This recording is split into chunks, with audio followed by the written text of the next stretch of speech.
کچھ واقعات ایسے ہوتے ہیں جو صرف وقت کا دھارا نہیں بدلتے بلکہ وہ انسانیت کے لیے امید کا ایک نیا دروازہ کھول دیتے ہیں۔ آج ہم ایک ایسے ہی سفر کی بات کر رہے ہیں، اسراء والمعراج۔ یہ وہ معجزاتی رات تھی جب زمین اور آسمان کی وسعتیں سمیٹ دی گئیں۔ اس سفر کی عظمت کو سمجھنے کے لیے آپ بس یہ ایک جملہ ہی دیکھ لیں کہ اسے قرآن کے نزول کے بعد دوسرا بڑا معجزہ مانا جاتا ہے۔ تو ظاہر ہے یہ صرف ایک سفر نہیں تھا بلکہ ایک تسلی تھی، ایک بہت بڑا اعزاز تھا اور آنے والے دور کا ایک اشارہ بھی تھا۔ لیکن حیرت کی بات پتہ ہے کیا ہے؟ یہ آسمانی اعزاز کسی جشن کے ماحول میں نہیں دیا گیا، بلکہ یہ سفر اس وقت کرایا گیا جب پیغمبر اسلام صلی اللہ علیہ وسلم اپنی زندگی کے شاید سب سے مشکل دور سے گزر رہے تھے۔ ایک ایسا وقت جب ہر طرف سے مایوسی اور غم کے بادل چھائے ہوئے تھے۔ اس سال کو تاریخ میں عام الحزن یعنی غم کا سال کہا جاتا ہے۔ ذرا تصور کیجئے، پہلے تو 25 سالہ رفاقت کا ساتھ چھوٹا جب آپ صلی اللہ علیہ وسلم کی محبوب بیوی اور سب سے بڑی حمایتی حضرت خدیجہ اس دنیا سے رخصت ہو گئیں۔ پھر وہ سہارا بھی نہ رہا جو بچپن سے ہر مشکل میں ڈھال بنا کھڑا تھا، آپ کے شفیق چچا ابو طالب بھی انتقال کر گئے۔ اور جب ان غموں کا بوجھ لیے آپ صلی اللہ علیہ وسلم نے طائف کا رخ کیا کہ شاید وہاں کوئی امید کی کرن ملے، تو جواب میں استقبال پتھروں کی بارش سے کیا گیا۔ یہ وہ پس منظر تھا جس کے بعد اللہ نے اپنے محبوب کو تسلی دینے کا فیصلہ کیا۔ تو انہی اندھیروں کے جواب میں ایک ایسی روشنی عطا ہوئی جس کی کوئی مثال ہی نہیں ملتی۔ یہ تھا اسراء کا آغاز، مکہ مکرمہ کی خاموش رات سے یروشلم کے مقدس صحن تک کا ایک معجزاتی سفر۔ اب اتنے خاص سفر کے لیے سواری بھی تو آسمانی ہی ہونی تھی۔ اس کا نام تھا البراق۔ یہ نام عربی لفظ برق سے نکلا ہے جس کا مطلب ہے بجلی، اور اس کی رفتار بھی بجلی جیسی ہی تھی۔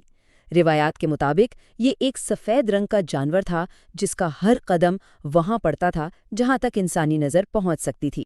ایک روایت میں آتا ہے کہ جب پیغمبر اسلام صلی اللہ علیہ وسلم براق پر سوار ہونے لگے تو اس نے کچھ شوخی دکھائی۔ اس پر حضرت جبرائیل نے اسے مخاطب کیا کہ کیا تم محمد صلی اللہ علیہ وسلم کے ساتھ ایسا کر رہے ہو؟ خدا کی قسم، تم پر آج تک ان سے زیادہ مکرم کوئی شخص سوار نہیں ہوا۔ یہ مکالمہ خود اس بات کی گواہی ہے کہ یہ سفر اور اس کے مسافر دونوں ہی اللہ کے نزدیک کس قدر خاص تھے۔ یہ سفر صرف تیز رفتاری کا نام نہیں تھا، بلکہ یہ تاریخ کے روحانی مراکز کو ایک لڑی میں پرونے کا عمل بھی تھا۔ یروشلم کی طرف جاتے ہوئے حضرت جبرائیل کے کہنے پر چند اہم مقامات پر قیام ہوا۔ پہلا پڑاؤ مدینہ کی سرزمین پر تھا جو آگے چل کر اسلامی ریاست کا مرکز بننے والی تھی۔ پھر کوہ سینا پر رکے جہاں حضرت موسیٰ علیہ السلام کو تورات عطا ہوئی، اور بیت لحم میں جہاں حضرت عیسیٰ علیہ السلام کی ولادت ہوئی، یہاں تک کہ حضرت موسیٰ کی قبر کے پاس سے گزرتے ہوئے انہیں اپنی قبر میں عبادت کرتے ہوئے دیکھا گیا۔ یہ تمام پڑاؤ اس بات کا اعلان تھے کہ یہ مشن پچھلے تمام انبیاء کے مشن کا تسلسل ہے۔ اور پھر وہ قافلہ اپنی زمینی منزل پر پہنچا، القدس یعنی یروشلم۔ یہاں مسجد اقصیٰ کے صحن میں ایک ایسا منظر منتظر تھا جو تاریخ نے نہ پہلے کبھی دیکھا تھا اور نہ پھر کبھی دیکھے گی۔ یہاں ایک یا دو نہیں بلکہ 1,24,000 انبیاء کرام کی روحیں جمع تھیں۔ آدم سے لے کر عیسیٰ تک تمام پیغمبر اس آخری نبی کے استقبال کے لیے موجود تھے، اور اس عظیم و شان اجتماع کی امامت کا شرف حضرت محمد مصطفیٰ صلی اللہ علیہ وسلم کو بخشا گیا۔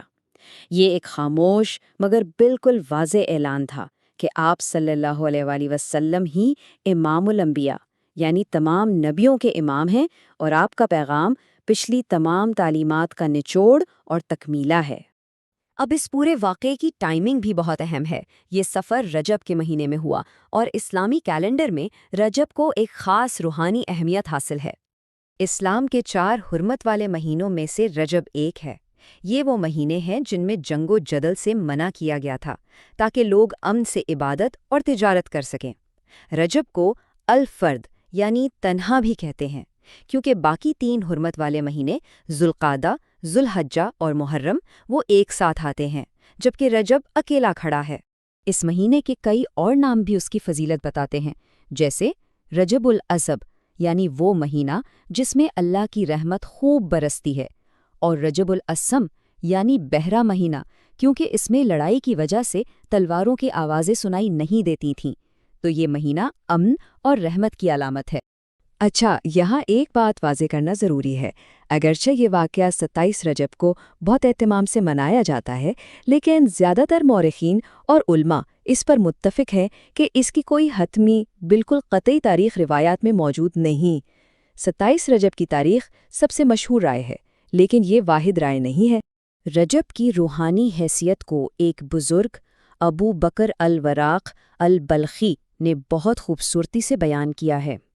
وہ فرماتے ہیں، رجب کا مہینہ ہوا کی طرح ہے، شعبان بادل کی طرح اور رمضان بارش کی طرح۔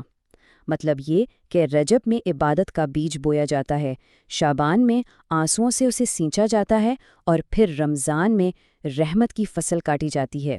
تو یہ تیاری کا مہینہ ہے۔